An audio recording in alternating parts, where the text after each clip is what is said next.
In this video, I'll detail how to turn on voice isolation on iPhone on iOS 18. So with the voice isolation, you can reduce the background noise of your iPhone whenever you are on a phone call or video call on your iPhone. So if at the end of this video, you found this video helpful and informative, please don't forget to like and subscribe. Now, to turn on voice isolation on your iPhone, just make sure you have an active call. Once you have an active call on your iPhone, all you just need to do is swipe down the control center just like this.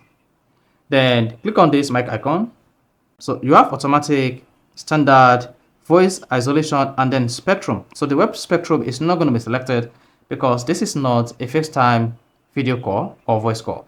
Now, if you want to turn on automatic to switch between the standard and voice isolation, just need to select automatic. But to set voice isolation while making video calls or voice call on your iPhone or iOS 18, all you just need to do is select voice isolation. So that's what you need to do. And once that is done, just swipe down, exit the page, and then return back to your call screen, and the voice isolation will be enabled. So this I can easily enable voice isolation on iPhone on iOS 18. Found this helpful and informative? Please don't forget to like and subscribe.